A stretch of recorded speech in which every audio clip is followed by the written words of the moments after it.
ஹரே ராமா ஹரே கிருஷ்ணா. கற்பூர காலை வணக்கம். இன்று நாம் காணவிருக்கும் ஸ்லோகம், பாடல், ஆன்மீக கதை வழங்குபவர்கள் பாஸ்கரா கற்பூரம். பூஜைக்கென்றே புத்தது பரிசுத்தமான பாஸ்கரா கற்பூரம் மற்றும் சாம்பிராணி வகைகள், சேலம். இன்றைய ஸ்லோகம்: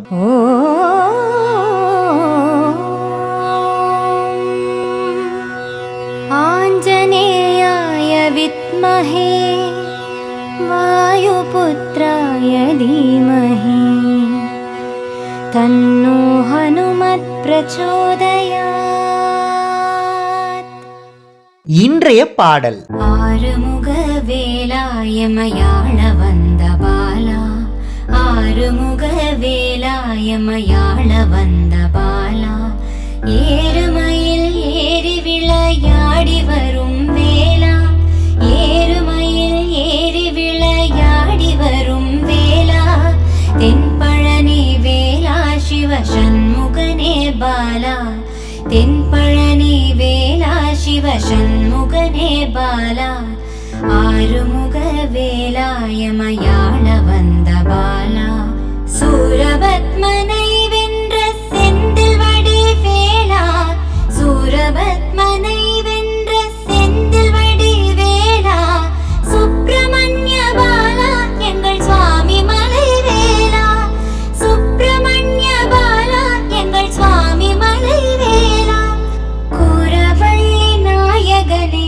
விராலிமலை வேலா, குரவள்ளி நாயகனே விராலிமலை வேலா, குருநகையை அள்ளி வீசும் குமராவடி வேலா, குருநகையை அள்ளி வீசும் குமராவடி வேலா, ஆறுமுக வேலா எமையாள வந்த பாலா, ஆறுமுக வேலா எமையாள வந்த பாலா.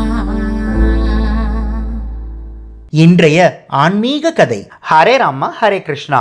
இன்று நாம் காணவிருக்கும் ஆன்மீக கதை, கோவப்பட்டால் என்ன தண்டனை கிடைக்கும். மகாபாரதத்துல வித்துர நீதி அப்படின்ற ஒரு போர்ஷன் இருக்கு. வித்துரர் திருதராஷ்டிரருக்கு கூறிய அறிவுரை எல்லாமே வித்துர நீதி கீழே தான் வருது. வித்துர நீதியில வித்துரர் எவ்வளவோ அறிவுரை சொல்றாரு. அதுல ஒரு முக்கியமான அறிவுரை என்ன அப்படின்னா, வாழ்க்கையில கோவமே படக்கூடாது அப்படின்னு சொல்றாரு. உடனே திருதராஷ்டிரத்துக்கு கோவம் வருதேப்பா, என்னப்பா பண்றது அப்படின்னு கேட்குறாரு. அதுக்கு வித்துரர் என்ன சொல்றாருன்னா, கோவப்பட்டா என்னென்ன பாதிப்பு வரும் அப்படின்னு நான் சொல்லிடுறேன், அதுக்கப்புறமா கோவப்படலாமா வேண்டாமா அப்படின்னு நீங்களே முடிவெடுத்துக்கோங்க அப்படின்னு சொல்றாரு. வித்துரர் என்ன சொல்றாருன்னா, ஒருத்தர் கோவப்பட்டா 3 விதமான தண்டனை கிடைக்கும் அப்படின்னு சொல்றாரு. மொதல் தண்டனை என்ன அப்படின்னு பார்த்தா, நம்மளோட உடம்பு பாதிக்கும்.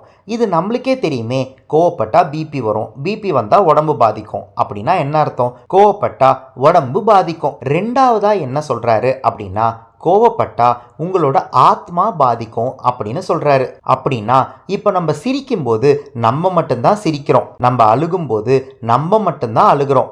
ஆனால் நம்ம கோவப்பட்டா ஆத்மாவும் சேர்ந்து கோவப்படும் அப்படின்னு சொல்கிறாங்க. அப்படின்னா என்ன அர்த்தம்னா, அந்த கோவத்துக்கான பலனும் தண்டனையும் அடுத்தடுத்த ஜென்மத்துக்கும் வரும் அப்படின்னு அர்த்தம். ஏன்னா அடுத்தடுத்த ஜென்மம் நம்ம எடுத்தாலும் அதே ஆத்மா தான் இல்லையா? அப்போது அந்த கோவத்துக்கான பனிஷ்மெண்ட் ஆத்மாவுக்கு கிடைக்கும் அப்படின்னு சொல்கிறாரு. மூணாவதா என்ன சொல்கிறாரு அப்படின்னு பார்த்தீங்கன்னா, கோவப்பட்டா நம்ம சேர்த்து வச்ச புண்ணியமெல்லாம் எரிஞ்சு போயிடும் அப்படின்னு சொல்கிறாரு. ஒவ்வொரு புண்ணியமும் நம்ம சேர்க்கறதுக்கு எவ்வளவோ கஷ்டப்படுறோம். அப்படி இருக்கும்போது கோவப்படுறதுனால அந்த புண்ணியம் எரிஞ்சிருச்சுன்னா அந்த புண்ணியத்தினால நம்மளுக்கு பலனே கிடைக்காதே.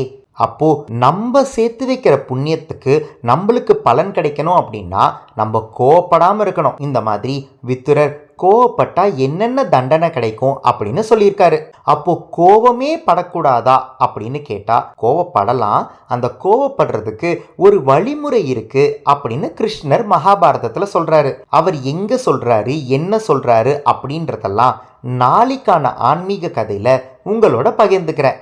இன்னைக்கு சொன்ன விஷயம் உங்களுக்கும் புரிஞ்சிருக்கும்னு நினைக்கிறேன். இன்று நாம் பார்த்த ஆன்மீக கதை, கோவப்பட்டால் என்ன தண்டனை கிடைக்கும். இந்த கதை உங்களுக்கு பிடிச்சிருந்ததுன்னா இந்த வீடியோவோட கமெண்ட் பாக்ஸில் கற்பூர காலை வணக்கம் அப்படின்னு பதிவிடுங்க. நாளை இன்னொரு ஆன்மீக கதையில் உங்களை சந்திக்கிறேன்.